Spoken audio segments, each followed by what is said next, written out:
Nah, dalam nilai akidah ada firqah disebut mujassimah. Firqah itu menjadikan Allah berjisim pada makhluknya. Yang semalam saya bahas itu diantaranya baik. Jadi lihat ya cara memahaminya. Jadi kalau ada orang yang mengambil zahir hadits, teksnya di riwayat Bukhari Muslim, yanzilu rabbuna ila samai dunya.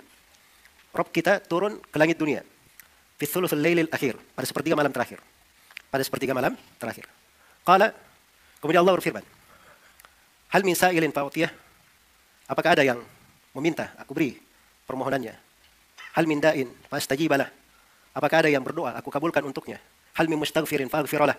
Apakah ada yang mohon ampun, aku akan ampuni untuknya. Jadi ini ketika orang baca, Rabb kita turun ke langit dunia. Orang yang membacanya cukup diartikan saja, Allah turun ke langit dunia. Itu kan penafsirannya sebagaimana yang dikatakan oleh Sufyan Ibnu Uyainah. Tafsirnya baca saja, seperti itu yang diyakini. Turun ke langit dunia, turun benaran. Iya. Jelas ya? Bagaimana turunnya? Inilah letak permasalahan dia. Sebab dia pahami seperti dirinya turun. Ya, makanya langsung diberi konsekuensi. Kalau begitu Allah itu perlu tempat. Kalau begitu Allah itu berjisim. Itu dia masukkan sendiri dirinya ke masalah. Ya. Karena asalnya dia sudah apa? Sudah berpemikiran mujassimah juga. Tapi repotnya dia itu orang mujassimah. Nah ini tidak benar ya? Tidak benar. Muhammad nabina binuru hadina Makkah minuru satal madinah. Assalamualaikum warahmatullahi wabarakatuh. Rabbi zidni ilma warzuqni fahma amma ba'd. Akal yang diberikan oleh Allah untuk manusia itu adalah salah satu karunia yang besar.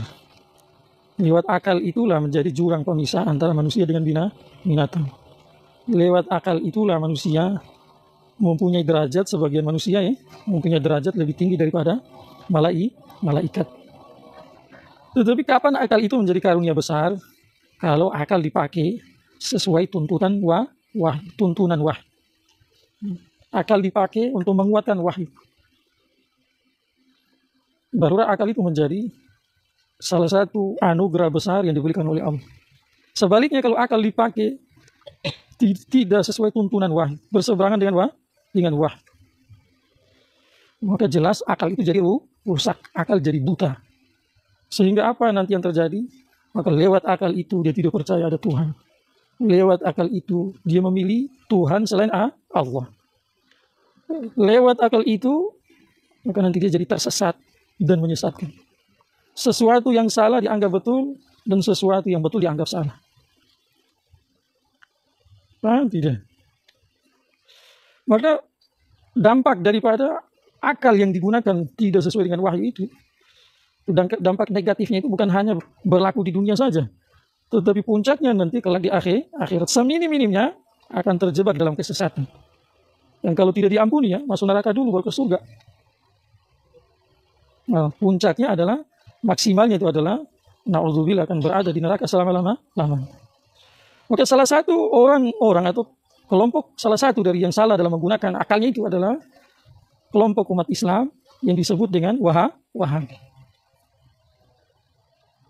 Akal dikasih sama Allah, tetapi mereka dalam menggunakan akal tidak sesuai petunjuk wahyu. Akhirnya apa yang terjadi? Mereka terjebak dalam mujassimah, tetapi orang lainnya dituduh. Bahasa istilahnya adalah maling teriak maling. Seperti itu. Jadi mereka sendiri mujassimah, tetapi mereka tidak sadar. Orang lain yang difitnah kalau selain mereka lah yang mujassimah. Lewat apa? Ya jelas lewat mereka memahami ayat-ayat mutasyabihat dan hadis-hadis mutasyabihat tanpa menggunakan akal yang salim yang sesuai dengan tuntutan wahyu. Contohnya, ini pembahasan sebenarnya sudah berkali-kali, tetapi lebih mengerucut karena pembahasan penting. Nah, diulang-ulang supaya kita semakin mantap dan berharap orang Wahabi hari ini, mungkin kemarin belum, mungkin hari ini mudah-mudahan dapat petunjuk. Hari ini belum, mungkin besok dapat petunjuk. Contohnya adalah ayat istiwa. Ayat apa? Istiwa. Jadi lihat, saya kasih gambaran yang insya Allah singkat, tetapi gampang dipahami. Gampang dipahami. Orang-orang Wahabi dalam memahami ayat istiwa, kemudian hadis innallaha khalaqa adama ala suratihi, yang kedua yanzilu rabbuna ila sama'id dunya. Ini menggunakan akal yang bertentangan dengan wahyu. Ayat-ayat dan hadis tadi adalah bagian dari ayat-ayat mutasyabihat dan hadis mutasyabihat. Maka dalam menggunakan akal untuk memahami ini ayat, maka tidak boleh berseberangan dengan ayat mutasyabihat, bukan ayat muhkamat. Laisa kamitslihi syai'un. Jadi kalau orang belajar ilmu nahwu itu, insya Allah dia mengerti bahwa menjadi satu kaidah tatkala isim nakiroh berada di bawah nafi, maka nafinya itu bukan separuh, bukan sebagian besar, tetapi nafi total. Nafi apa?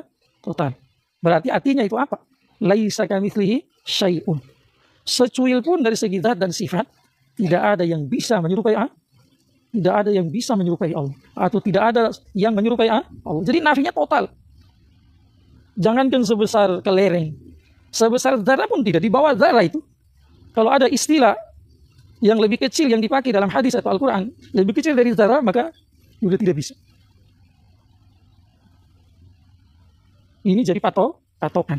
Maka dalam menggunakan akal untuk memahami istiwanya Allah, kemudian nuzulnya Allah, kemudian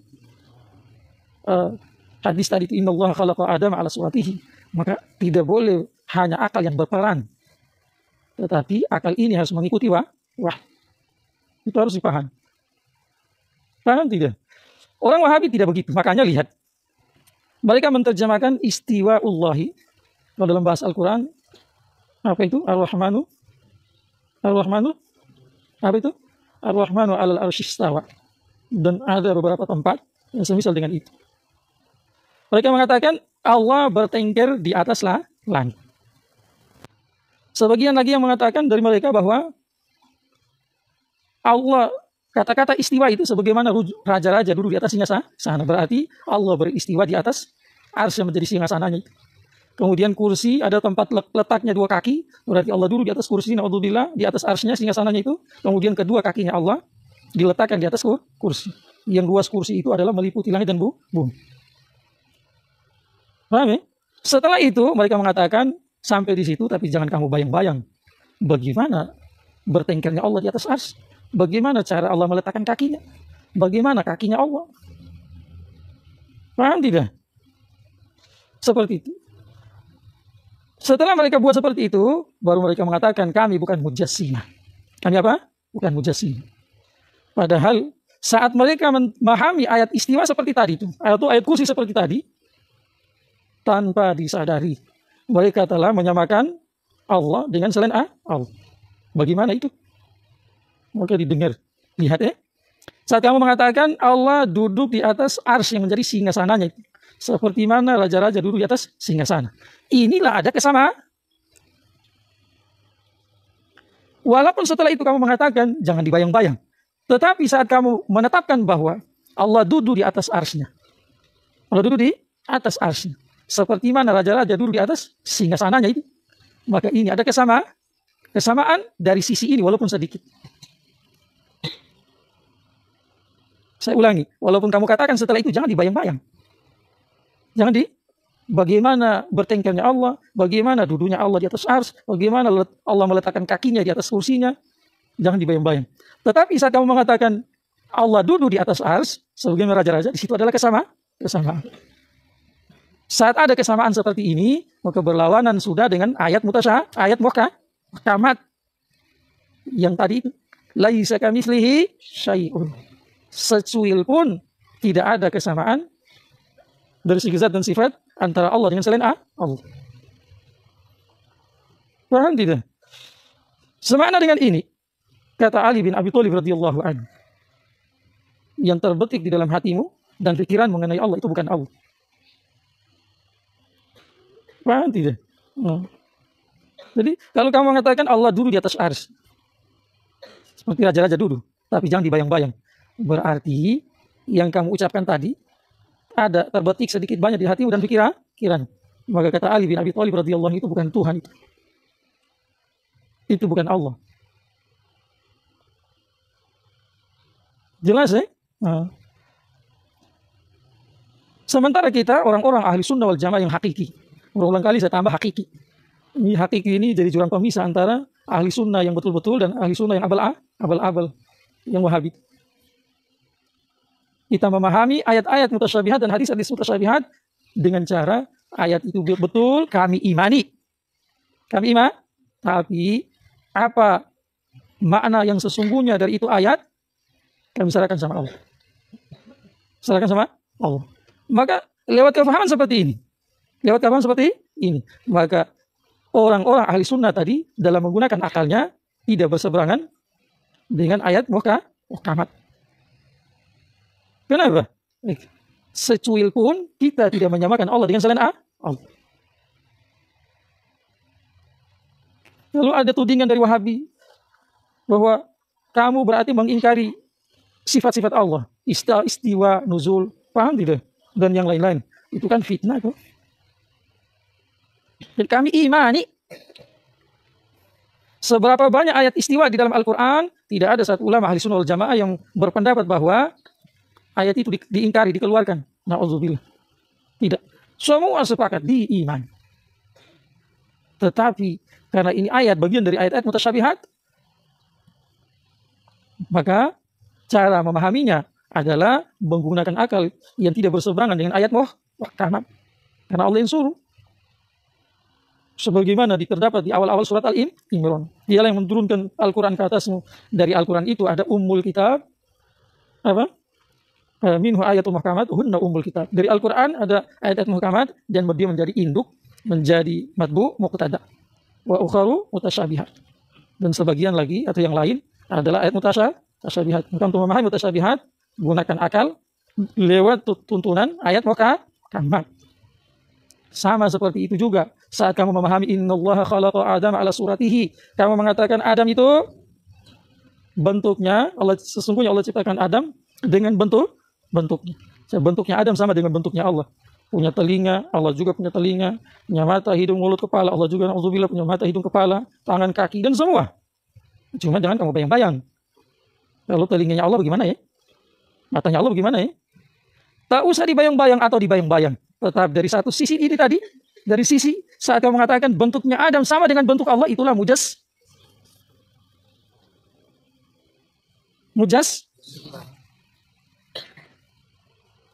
Pengertian mujassimah adalah humul ladzina yushabbihuna al-haqqa bil khalqi. Mereka orang-orang yang menyamakan Allah dengan selain Allah. Saya kasih contoh supaya lebih nyata. Bentuk monyet sama dengan bentuk manusia. Baru kamu bilang, jangan dibayang-bayang bentuk manusia kayak apa. Jangan dibayang-bayang, telinganya manusia bagaimana, hidungnya bagaimana, matanya bagaimana. Kamu mau bayang-bayang atau tidak bayang-bayang? Saat kamu mengatakan bentuknya monyet sama dengan bentuk manusia, maka di sini sudah kamu samakan monyet dengan manusia. Sudah berlawanan dengan laisa kamitslihi syai'un. Ini contoh monyet dengan manusia. Nah, dibawa ke bentuk Adam sama dengan bentuk Allah itu. Sama juga nuzul. Yanzilu Rabbuna ila sama'i dunya. Tuhan kami turun. Kalau terjemah ikuti orang Wahabi. Tuhan kami turun di langit ke dunia di sepertiga malam terakhir. Saat kamu mengatakan Tuhan turun dari atas ke langit dunia, atas maksudnya arsy, langit dunia. Berarti kata turun dari atas ke bawah itu sudah ada kesamaan dengan turunnya selain Allah dari atas ke bawah. Saya ulangi lagi, walaupun kamu bilang jangan dibayang-bayang.